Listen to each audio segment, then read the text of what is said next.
Alright, good day. Sa video na to gagawa tayo ng driving base. Itong driving base na to, ito yung magagamit natin kapag nag-line racing na tayo. And kapag yung driving base ay nilagyan natin ng iba't ibang sensors tulad ng gyro sensor, ultrasonic, touch, and color sensor. So basically, kuhaan ng dalawang large motor, tapos kunin mo na agad yung axle na merong stud. Yun yung merong ulo.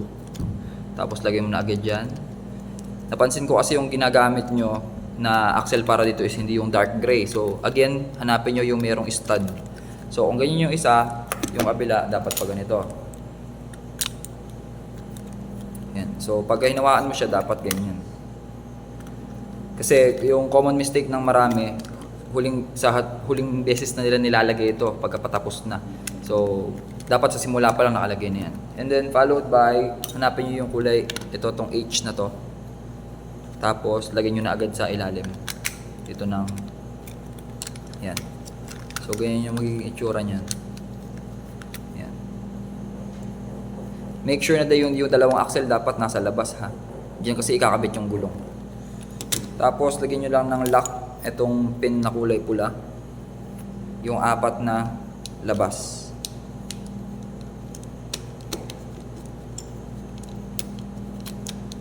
Dito yon. Sa kabila, dito. Tapos yung sa kabila, dito.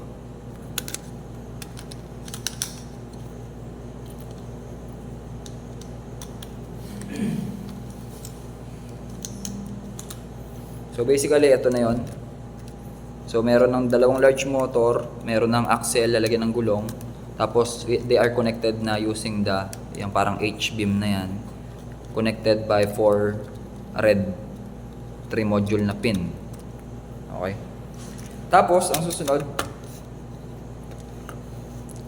hanap kayo nito, itong kulay red na to. Yan.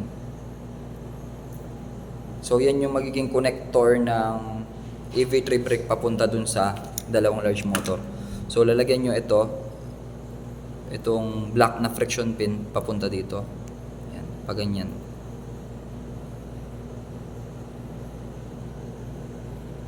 So, ganun din, gawa pa kayo ng isang ganun. Yan. So, bale, dalawang ganun.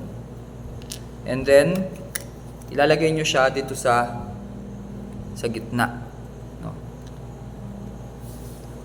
Yan.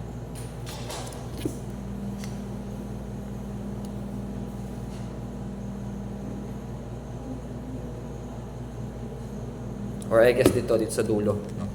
So, lalagay nyo siya dito sa dulo. Dito.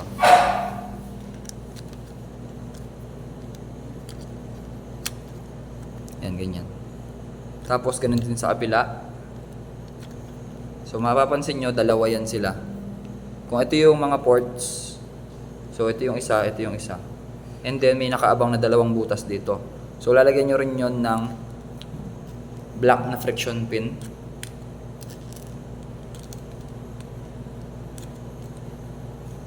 Katulad nito.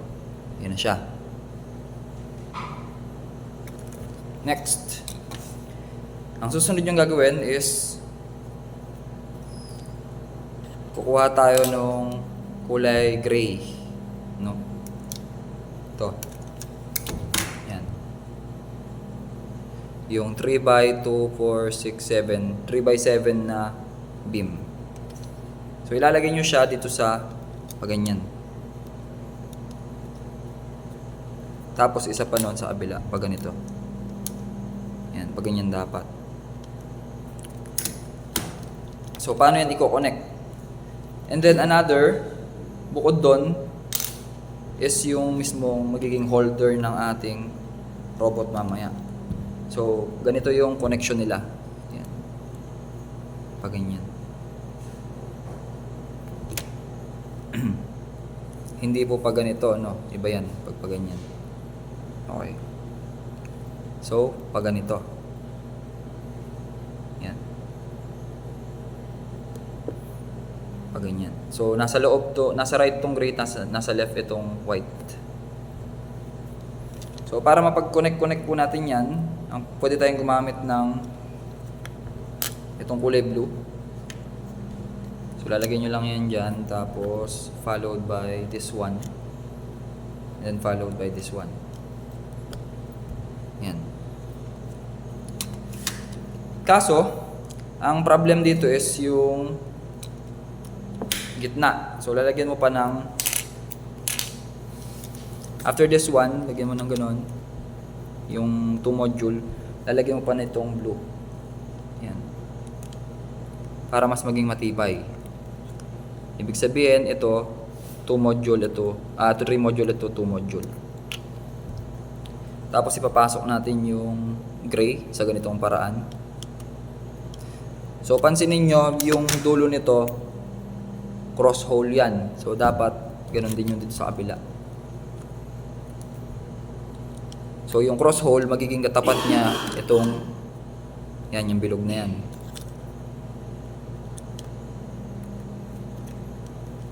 So makikita nyo, may natira na lang na isa dito. Okay. And then next, ilalagay na lang natin itong L. Yan. So ganito siya. Ganyan dapat yung itsura niyan. Okay. So ganun din yung gagawin natin sa kabila. So maglagay lang tayo ng ganito. 3 module. Tapos yung maliit, 2 module. Tapos lagay natin yung gray.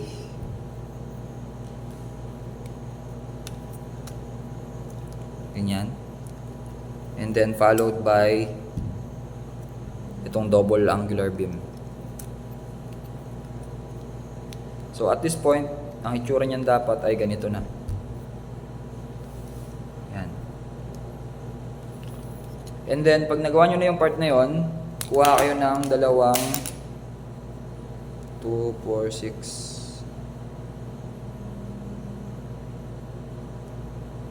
6 module na black na axle. So yun yung papatagusin nyo dito. Yan.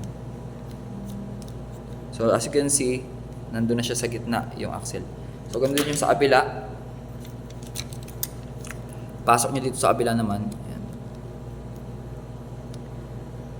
Now itong dalawang yan, pagdudugtungin natin yan. So para mapagdugtong yan, kuha tayo ng connector yung kulay red. Ito. Yan. So makikita mo merong butas yan. And then may stopper siya sa gitna. Yan. So isisingit mo lang yon sa pagitan. Yan.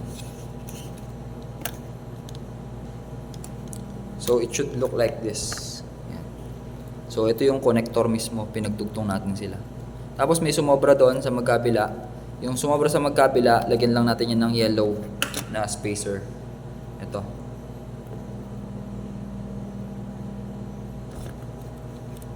Ang purpose nito is pagka sinisikipan natin or pag pine-press natin sila.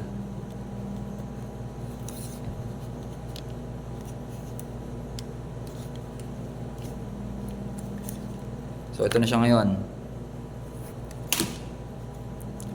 So ang next step is kukuha tayo nitong kulay white na 3x5 angular beam. Tapos ang position is dito sa side na to. Papasok natin siya tulad ng ganito. Yan. So dapat itong mismong arm niya na yan papunta sa forward. Yan. Tapos ipapasok mo tong axle dito sa pangalawa niyang butas sa baba. Yan.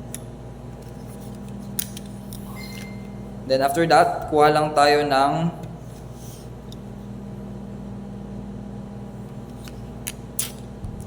dalawang friction pin na itim. Yan. Tapos yun yung ilalagay natin. So yun yung magiging parang lock niya mismo. Yan. So we'll do the same sa kabila. So lagyan lang natin ng friction pin na itim. Ito.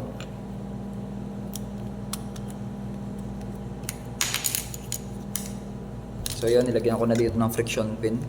Ito. So ilalagay nyo lang siya dun sa pangalawa ulit na butas. Tapos, ito na. Yan. So it should look like this. So as you can see at this point, Ito na yung itsura niya. Ang susunod is kukuha tayo ng friction pin ulit. Ilalagay natin dito. Ayan. And then sa kabila din, dalawa ulit na friction pin na itim.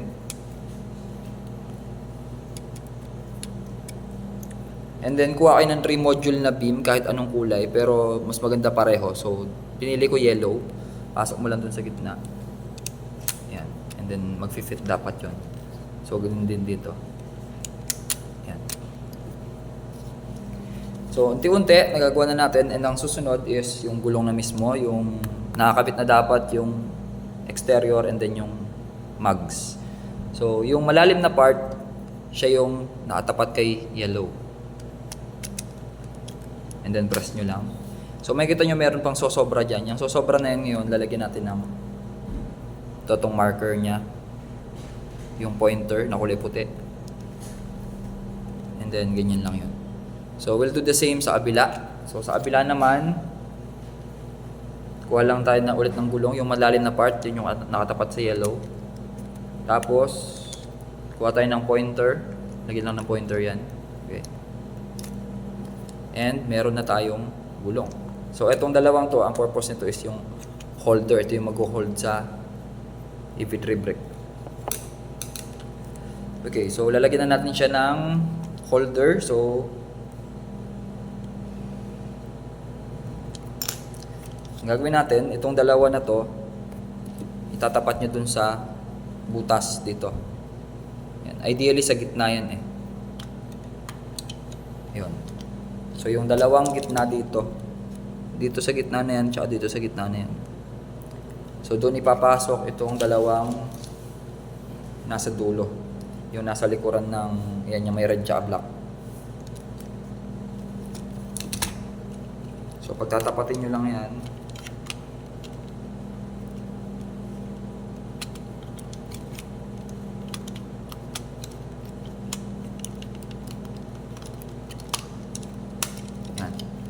so ganito dapat siya mag-fit. Yan, nasa gitnang butas sa magkabila. And then ito, makita nyo nakahang yung EV3 brake. So lalagyan nyo lang yan ng blue. Ito tong blue na ganito. 2 module, yung isa cross, tapos yung isa bilog. So ilalagay nyo lang siya dito sa part na to. Itong part na to, lagyan nyo lang dyan. And then yung kabila rin, sa loob, no, sa loob. Then ibalik nyo lang yung inalis natin kanina.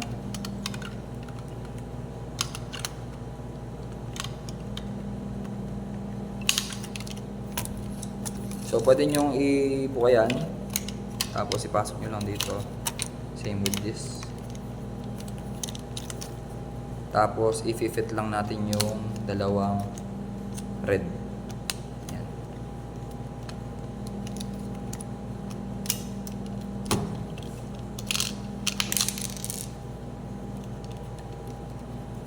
Tapos, connected na yan. Yan. Tapos push nyo lang yung mga connections nila. Okay. Now, kulang pa tayo ng gulong sa likod. So, yung gulong sa likod naman, para mabuo yun, kuha kayo ng yung mismong, ano natin, ball wheel. Tapos, 3 module. Tapos, yung 3 module na pin. So sa gitna lang yun.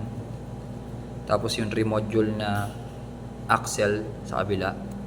And then gagamit tayo ng 2x4 na angular beam. So kung nasaan yung part na cross hole, dun yung ipapasok yung axle. Yan. So ganito siya. And then sa kabila may kapares yan. Ito rin. Yan. Para mag-close. So ito na yung itsura niya. Next, kuha kayo nito nung parang horse. Tapos lagyan nyo lang yan dito. Yan. And then sa kabila din. Yan. So yun yung itsura niya ngayon. And then directly ito ilalagay lang natin yan dito sa likod.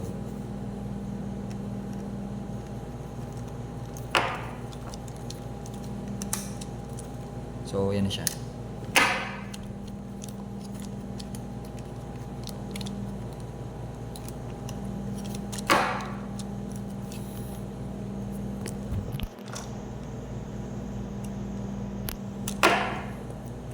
And then after that, lagyan na natin siya ng kamay. So, paano ito lalagyan ng kamay?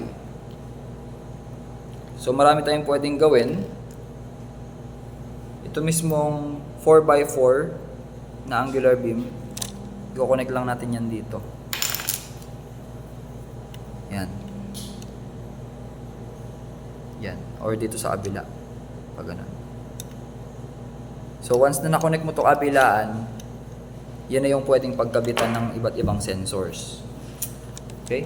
So, para makabit ito, pwede tayong gumamit ng yung blue na dalawa.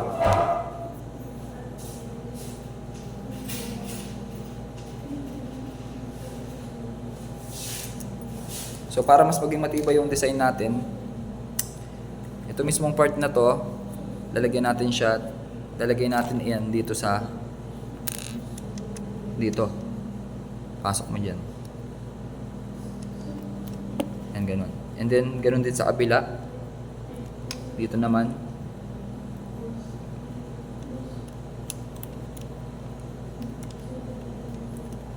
Tapos, pwede na yung lagyan ng mismong cross hole. Yan. So, nilagay ko na itong 4x4. Ganun din sa kabila. So, yan na yung parang pinaka, ano niya ngayon, arm.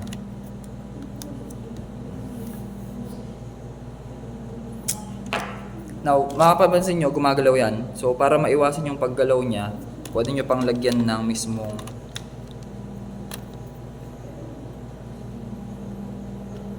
black na friction pin katabi nito. Yan. And then sa kabila din.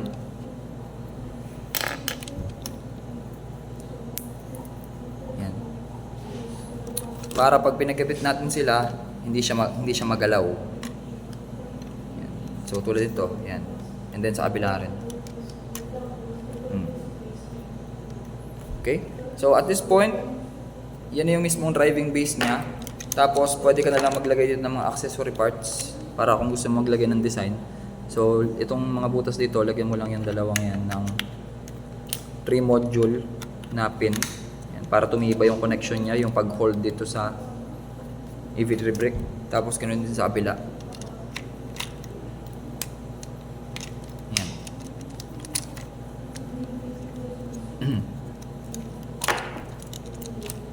And then, ito example, halimbawa gusto mong lagyan ng color sensor, ito. So, kuha ka lang ng 7 module na axle. Tapos, ipapasok mo lang siya dito sa, dito, patagos dun sa kabila. Pero pag nasa gitna na, nakaabang na dun yung sensor.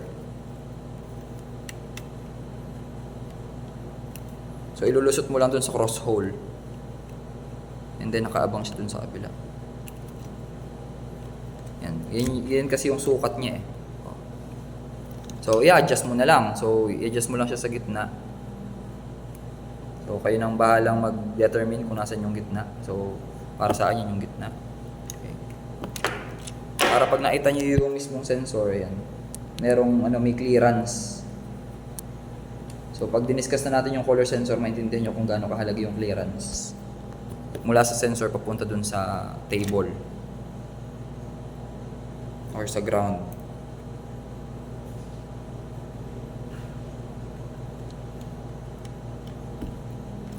Yan yun. Tapos sa pagka-connect ng mga cable, kuha ka lang ng 10 inches na cable na dalawa. So alam mo na yun, sa BNC tayo. Tapos padaanin nyo lang sa tagiliran. No? So ipasok nyo dito sa harap. Tapos palabasin sa gilid. Tapos yun. nakakapit na. And then sa kabila, ito rin sa harap, and then palabasin sa gilid. Tapos ganun lang ulit.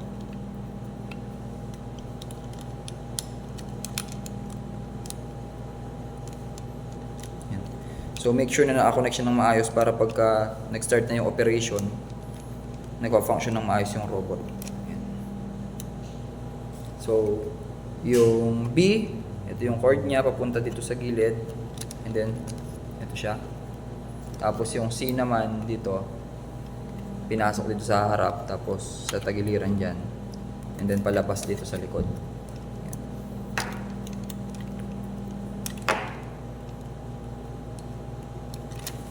So B and C. Yan. Tapos ang susunod na yan, syempre para gumana tong sensor, ang color sensor ay nasa number 3. Let's say number 3 siya. So lalagyan nyo lang ng cable, yung mas mahaba, I guess 14 inches to. Lagyan nyo dun sa number 3 na cable or na port. Tapos palusutin nyo lang sa gilid. Yan, tapos palabas doon mismo sa harap. So dyan nyo na ilalagay yung dito, padiretso sa color sensor. So yun yung basic na driving base na may kasamang color sensor. Yan. So kung gusto nyo masundan ulit yung process, so pwede nyo balikan yung ating video. Thank you.